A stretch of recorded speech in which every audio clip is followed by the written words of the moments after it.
I was raised in a church on the holidays sort of family, going on Easter, Christmas, or whenever I had a sleepover at my grandma's growing up. I was only briefly in Sunday school, where the only thing I actually remember was making a craft where you pinned a boulder over an image of Jesus in a cave.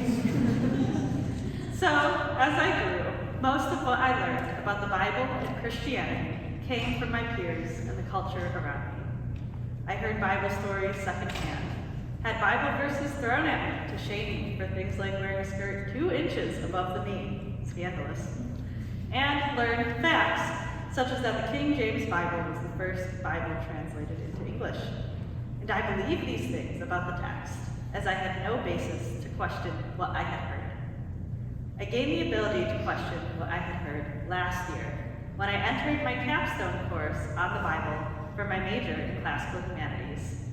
Now I will be honest, I dreaded this course. Not only because much of what I study personally focuses on the Roman Empire, but also because my knowledge of the Bible was so limited, and much of what I had heard had left me with a bad taste in my mouth. But I had to take the capstone at some point, and the theme that semester was going to be the Bible, whether I liked it or not. So then, I actually started to read the Bible, and imagine my shock when I discovered that the things I had been told did not align with what I read in the text, such as God creating the earth in 7 days and creating Adam and Eve from Adam was actually 2 different accounts of creation. That the King James Bible was in fact not the first translation into English, as that honor actually goes to the Wycliffe Bible from almost 2 centuries earlier, and that, most disappointingly, there was no drummer boy anywhere to be seen at the birth of Jesus. I was floored, to say the least, as upon reading the actual book and learning the history behind it, I realized that much of what I had been led to believe was wrong. Scripture that had been quoted at me was taken wildly out of the context from the original story. Translations that had been asserted to me were of a quality I like to call, I've been doing my Greek homework for 3 hours and I just want to be done with this translation. I'm speaking from personal experience on that one. And that the historical background for a story would paint the conclusions that are drawn from it in a completely different light. Once I had the context for all these things, my perspective on the Bible and on Christianity as a whole was completely transformed. So 5 months ago, in the middle of the first semester of my senior year, I ended up here at Pres House. Here I found a beautiful community, made up of diverse and supportive groups of people. Here I am able to wrestle with my questions and concerns with the supports of others. I was able to examine and question my beliefs and faith with the encouragement of those around me. I was able to constantly learn new things from all these beautiful souls that surrounded me. And all of this in the last part of my senior year. I discovered that it is never too late to try new things and form new and meaningful relationships and to reassess your faith. My work is not done. There is still much learning and consideration for me to do. But I could not have been more grateful to do some of it here at Pres House, even if only for a short time. So I leave you with this advice. First, ask questions. There is so much to learn about the world around you. Secondly, do your research. You may discover that some things are different than you thought. And finally, appreciate this beautiful community while you have it. Life changes fast, and it's important to stop and take it all in every so often. Thank you all.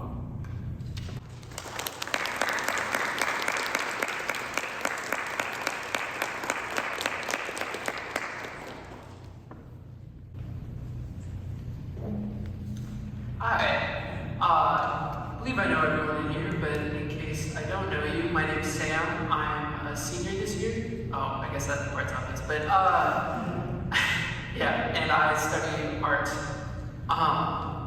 So some of you may have heard me tell the story of how I got here before, but in case you haven't, came to UW in 2021, and before that I studied at Lawrence University, which is a small liberal arts school up near Green Bay.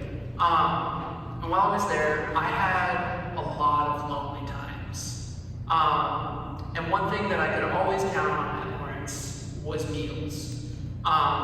I was on the cross-country team for my first 2 falls there, and the team was big enough that anytime I went to the Commons, I could count on at least one of my teammates being there to eat with.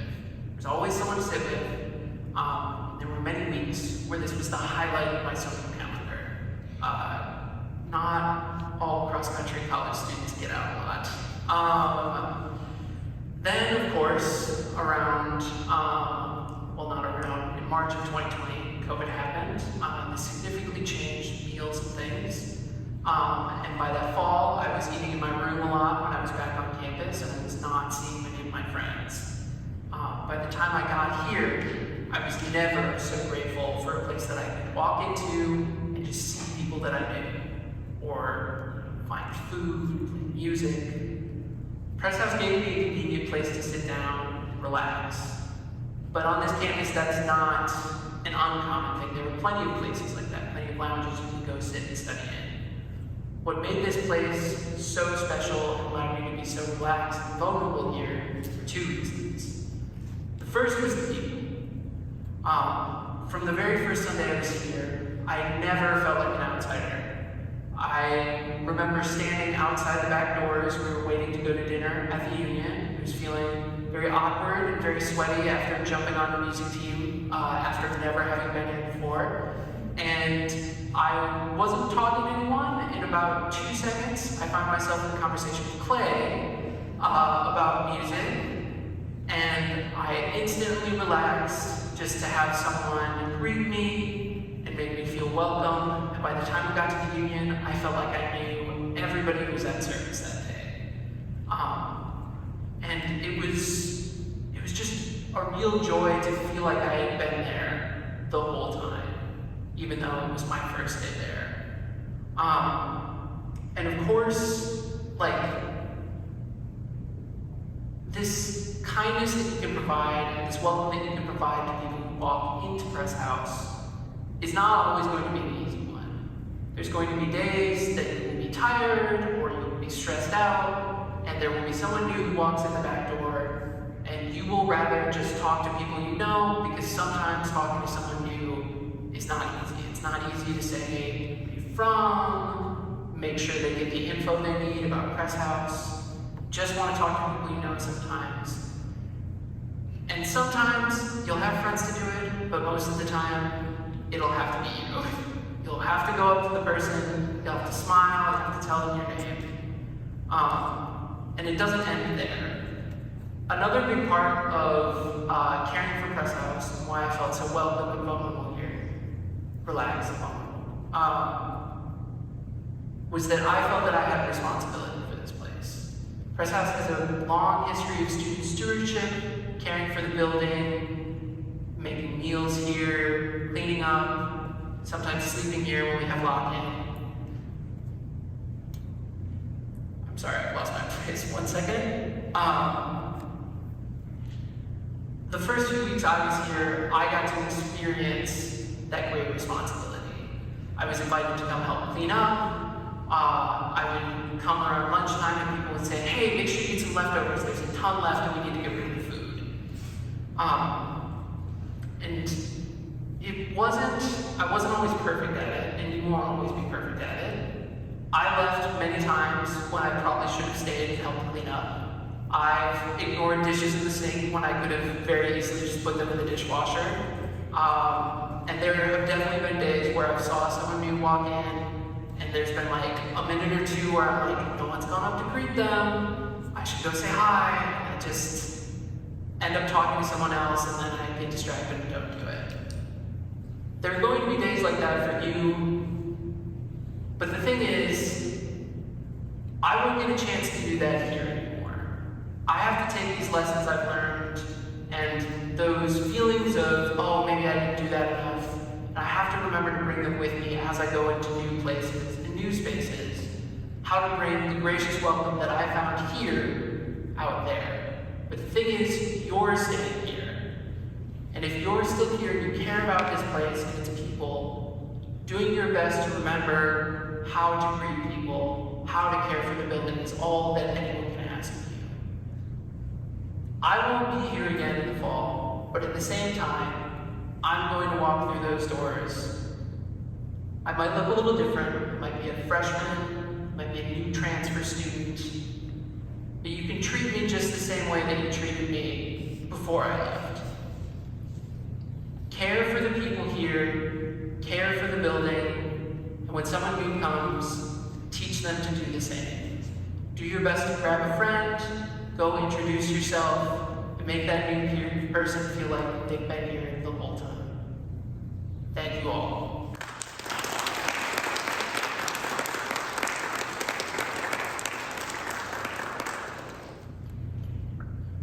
Growing up with lots of Christian influences in my life, I had many opportunities to listen to people's mountaintop experiences. Miracles were often the center point of testimonies that I would hear from members of the church. And it soon made me feel like I needed a miracle of my own as well, to have this faith as strong as that. Not having such a mountaintop experience to speak of has since become my Christian complex. I would ask, where is my mountaintop experience? Can I really be Christian if I can't go on the pulpit and give a big story about how I gained my faith? I don't know much about the personal lives of those who gave the testimonies back then, but I do know a little about Peter from stories in the Bible. He had the mountaintop experience that I craved.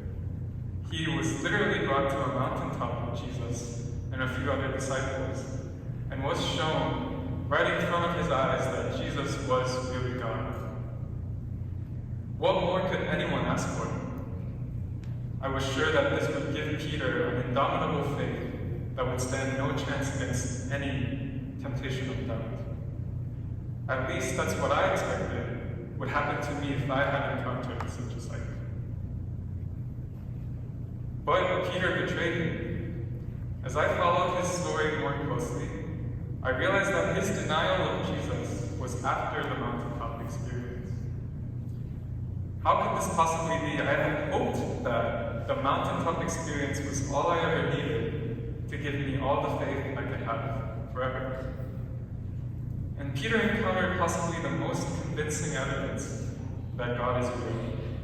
But that wasn't enough. He was still subject to the temptation of doubt. Peter's doubts were not overcome by his mountaintop experience, nor was it overcome by his desperate actions of righteousness as he cut off the ear of the high priest's servant in a misguided attempt to protect Jesus. Peter's doubts were overcome by Jesus' love.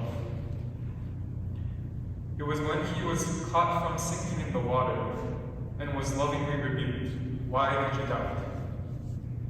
As if Jesus wanted to let him know so badly that he is worthy of faith. It was when his feet were washed by Jesus, even though he resisted his loving hands in the beginning.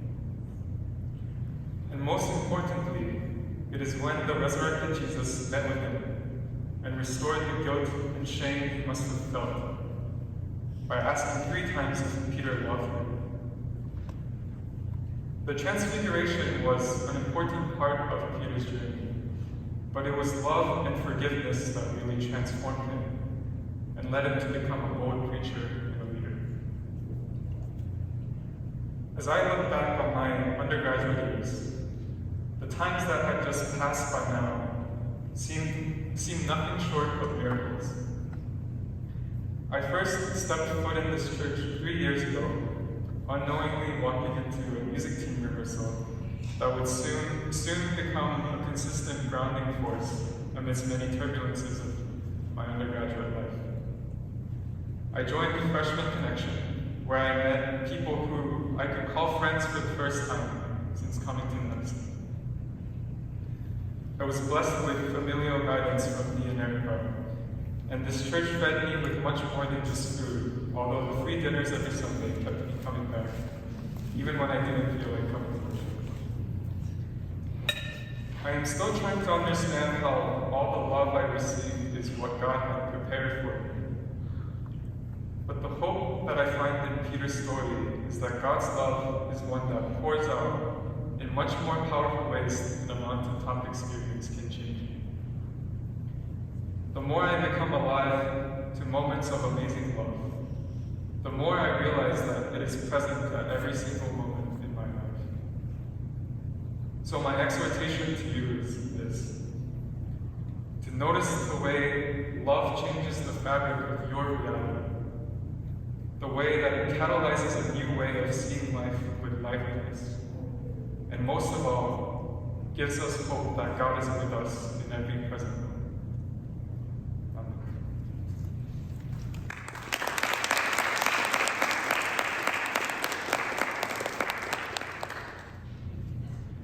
Hello. I know most of you, but if we've not had the pleasure of meeting, my name is Andrea Wegrzynowicz. I've been at Press House as a graduate student for the past 5 years. I've been on council, music team, and done a lot of other things. I did make myself a Press House bingo card for fun and could have covered most of it. But today I want to talk to you about one of my favorite things about Press House that I hope you don't take for granted, and that, as others have alluded to, is the food. When you're in college, there are a lot of places to get free food, but once they cut you loose and send you into the world as an adult or something in graduate school, there's less free food in your life, typically. And food is obviously one of our most basic needs, and Press House knows this, and Jesus knew this. Sure, Jesus talks too about spiritual food, living water, and the bread of life, but at the end of the day, he fed people, thousands at a time, no questions asked. And he told his disciples to do the same. Kevin and I didn't coordinate this, but I also want to talk about Peter.